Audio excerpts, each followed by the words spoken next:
আমরা জানি প্রভু জগন্নাথ ৯ দিনের জন্য মাসির বাড়ি যান, কিন্তু কেন এই ৯ দিন মাসির বাড়িতে কাটান জেনে নিন এই ভিডিও থেকে। রথ বলতেই চোখের সামনে ভেসে ওঠে জগন্নাথ, বলরাম ও সুভদ্রার সেই অসমাপ্ত মূর্তি। রথের দড়ির টান, জিলিপি, পাঁপড় ভাজার কথা।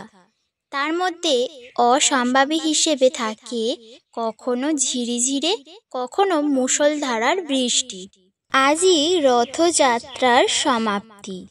মাসির বাড়ির ছুটি কাটিয়ে নিজের বাড়িতে ফিরে যাওয়ার কথা জগন্নাথ দেবের। জগন্নাথ দেব দাদা বলরাম আর বোনকে নিয়ে মাসির বাড়ি এসেছেন। জগন্নাথের মাসি হলেন গণ্ডিচা দেবী, যিনি রাজা ইন্দ্রদ্যুম্নের স্ত্রী। এই ইন্দ্রদ্যুম্নী পুরীর জগন্নাথ মন্দির প্রতিষ্ঠা করেছেন। বিষ্ণুর পরম ভক্ত ছিলেন কলিঙ্গের রাজা ইন্দ্রদ্যুম্ন। তিনি গড়ে তুলেছেন এই মন্দির, নাম শ্রীক্ষেত্র। এখন এই মন্দিরই পুরীর জগন্নাথ ধাম নামে পরিচিত। পুরীর জগন্নাথ ধাম মন্দিরে বিগ্রহ স্থাপন করতে নীল মাধবের খোঁজ শুরু করলেন তিনি। রাজার অনুচর এক ব্রাহ্মণ সবররাজ বিশ্ব বসুর ঘরে এই নীল মাধব খুঁজে পেলেন। নীল মাধব দৈববাণী করেছিলেন, সমুদ্রের জলে ভেসে আসবে যে কাঠ, সেই কাষ্ঠখণ্ড থেকেই তৈরি হবে তার বিগ্রহ। সমুদ্রের জলে কাঠ পাওয়া গেল, কিন্তু অত্যন্ত শক্ত সেই কাঠ, কিছুতেই বিগ্রহ খোদাই করা যায় না।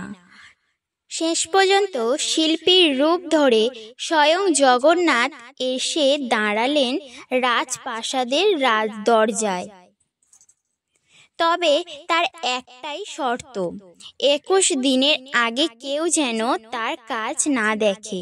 কিন্তু হঠাৎ একদিন ভিতর থেকে বিগ্রহ তৈরির কোনো শব্দ না পেয়ে ইন্দ্রদ্যুম্নের স্ত্রী দরজা খুলে দেখেন বিগ্রহ অর্ধেক তৈরি হয়ে পড়ে আছে। সেই বৃদ্ধ কারিগরের দেখা নেই। তখন রাজার অনুচররা খুঁজতে লাগলেন, কিন্তু ভগবান দেখা দিয়ে বললেন, এই সব কিছু আগে থেকেই তৈরি করা ছিল।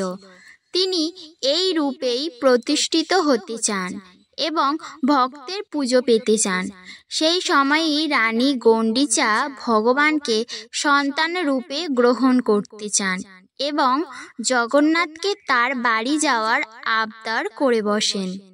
জগন্নাথও প্রতি বছর ৯ দিনের জন্য গণ্ডিচা দেবীর বাড়ি যাওয়ার প্রতিশ্রুতি দেন। সেই থেকে প্রতি বছর সোজা রথ থেকে উল্টো রথ পর্যন্ত এই ৯ দিন গণ্ডিচা মন্দিরে গমন করেন প্রভু জগন্নাথ। তো এই ছিল ভিডিওটি। কেমন লাগলো অবশ্যই কমেন্ট করবেন।